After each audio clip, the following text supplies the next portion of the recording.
What's this material designed for? Spring applications. It's just a spring material. Yeah, it's a spring material. It's probably a, I don't know, 1095 or something. So what does cleaning it off do for you? It gets me to silver metal.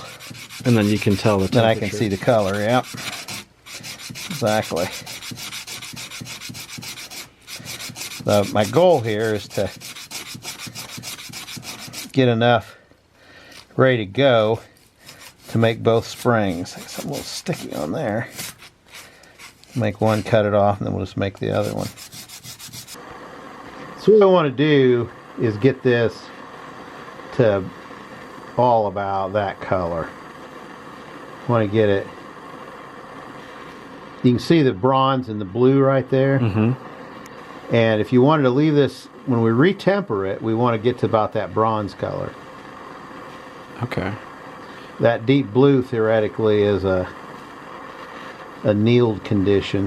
Hopefully we don't have to soak this stuff, but this will be enough heat to anneal it. Although it didn't the first time, and it may not this time either. If that's the case, then I've got some other material we'll use that I know what it is. Usually I don't have this much trouble with blue temper. It's good for making little flat springs and things that you need. I think this canister's getting low. About all you can get out of it for heat.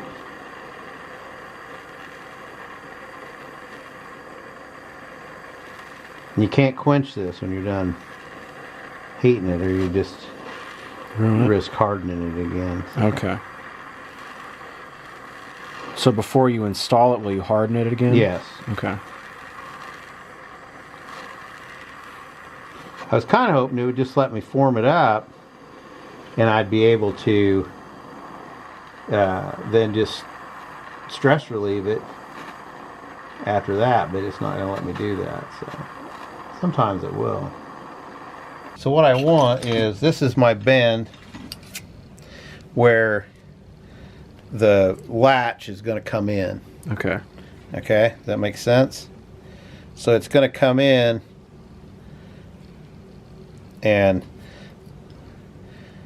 push this out of the way, and then it'll catch. Okay. Okay? So now what we're going to do, somewhere I had a little piece of paper. This is my drawing of what I'm making for a spring. I don't know if this will work or not, but so I made this long because it doesn't matter right now. But now I can see where I get my next bend at. The way I envision this.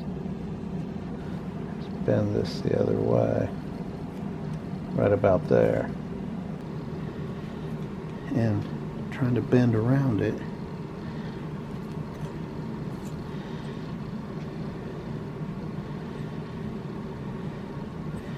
Wow. So that worked. So what I'm going to do is my plunger will push on that. Okay. And push that back.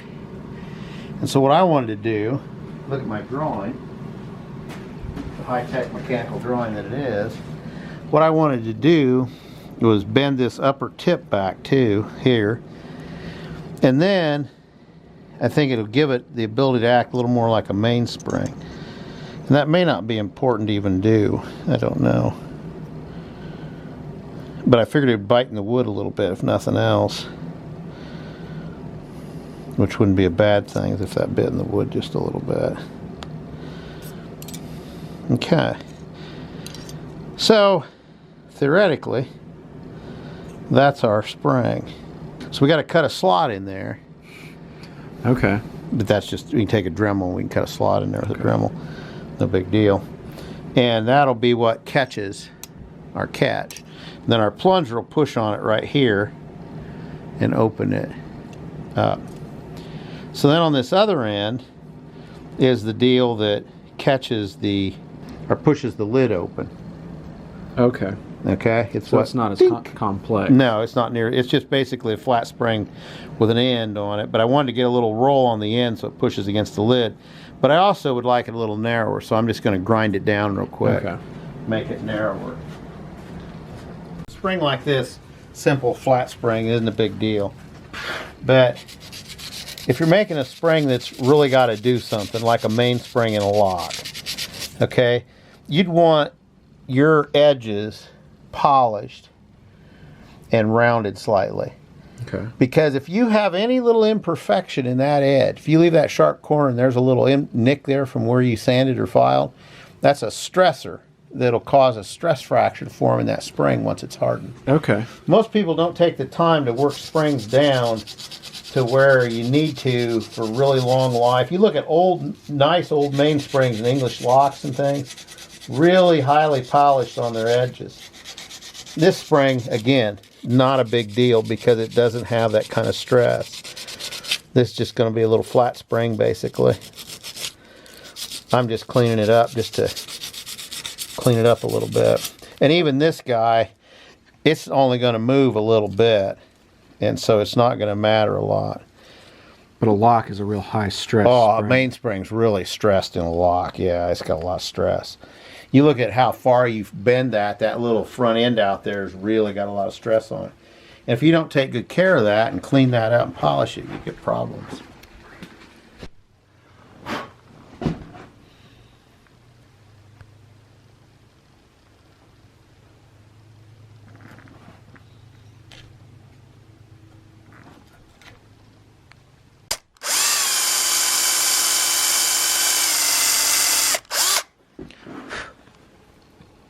That's probably far enough.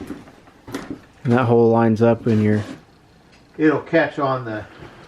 We've got to work our way over to it now. Okay. That's the next thing we got to do. Okay, yeah, because it's a little farther down. Yeah, and see my L comes over and catches that right over here.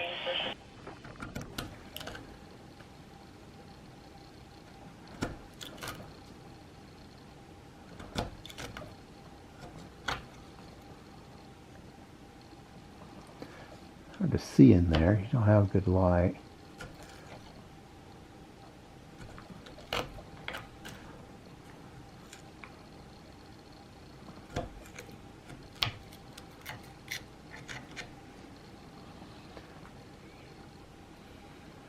Okay, so I want to go down just a little bit more.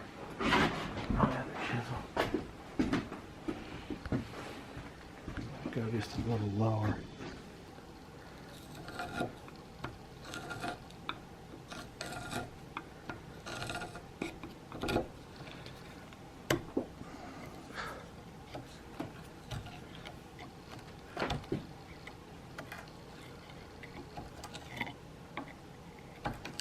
Could have just cut that back corner off of that. Don't really need it.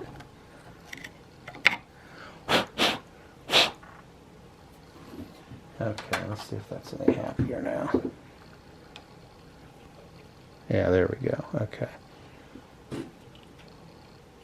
Okay. Looks good. So I consider that a success.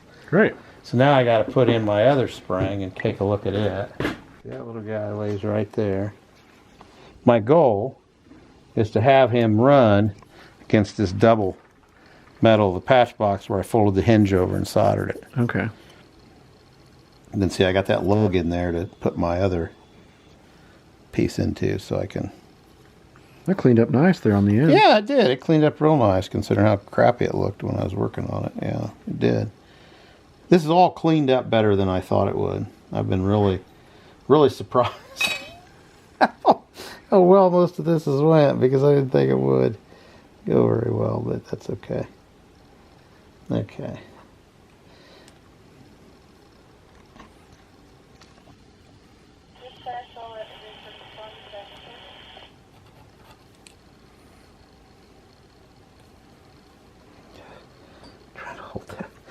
Trying to hold small things with big fingers is just a challenge. Okay, so how's that look for that guy? Oh, about perfect. All right. Okay.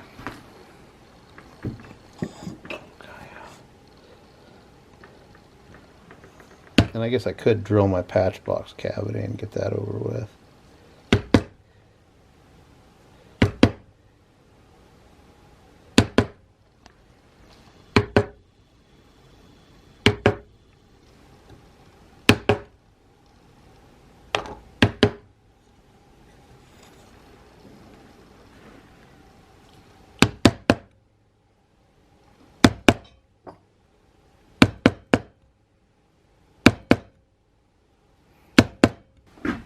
This is our bit of choice.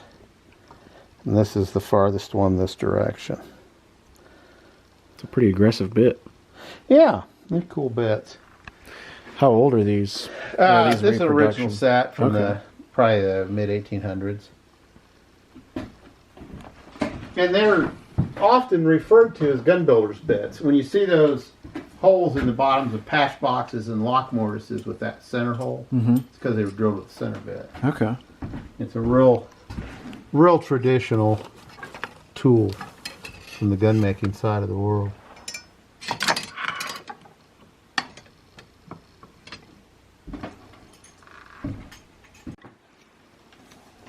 And they're kind of like every other traditional tool. You want to keep them sharp.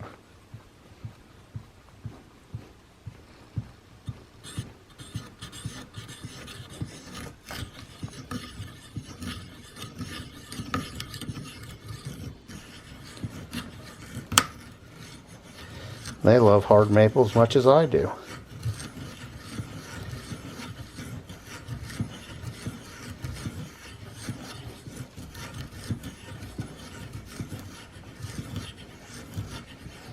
I think I can drill through that, can I? Point ain't that long.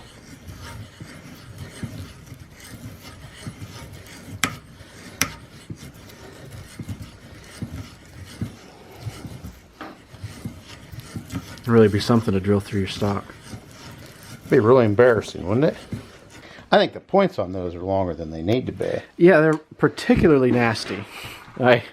So yeah, we're not going to get carried away, but we could get in there ways yet. But to tell you the truth, I almost think it'd be easier to chisel it. Just because how hard it is? Yeah, just because how hard it is.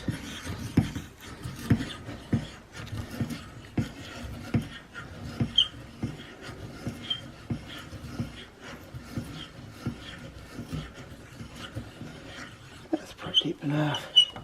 Time we clean things up.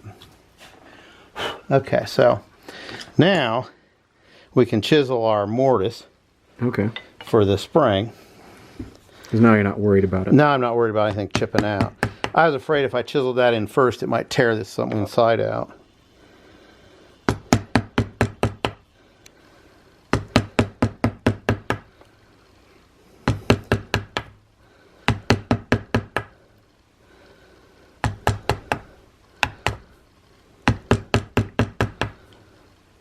We just kind of want to give that spring room to move in here, so to speak.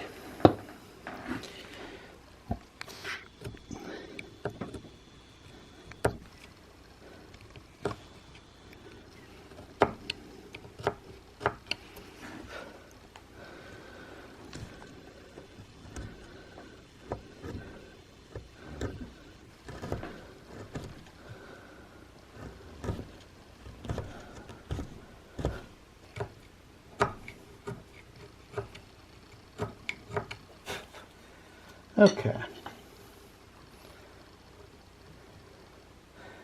So our spring's in nice and below grade everywhere. You know, as far as hitting anything important.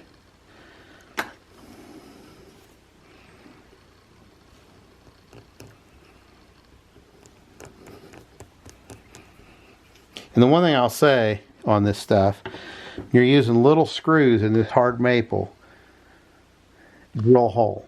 Just drill a hole, especially if you're using small brass screws anywhere, because you bust a screw off, then you got to go fix it. And you don't want to have to go fix this. You just don't want to do that. So take the extra time and drill a hole. Put your screw in. Doesn't take that much time. Because I've twisted those little brass screws off in all sorts of things over the years, not even thinking I was in anything. I bought this little box of drill bits at a sale somewhere. Just the cutest little box of drill bits. Just been on my bench ever since.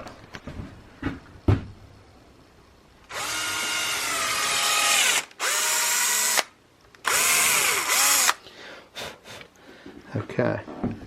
So now, that gives a little screw of some kind.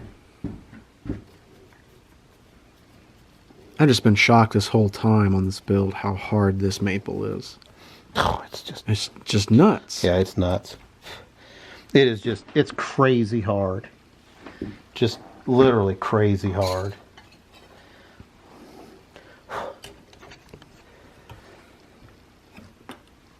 Hey.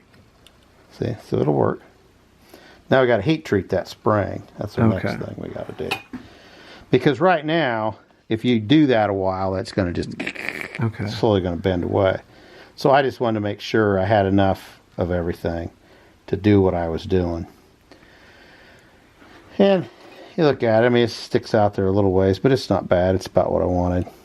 It's okay for me. I'm fine with it. And I could have started my box down further, but I can still slide something long in underneath. Yeah. It, so. And you're not carrying a bunch of stuff in here. No, you're not carrying a bunch of stuff in here. So I'm still okay with it. It works for me. Very cool. Okay. So, take that off. We can heat treat this spring and this spring then. Get those, they'll be done. And then we've got to build a latch pin for the box lid. And then it's ready to roll.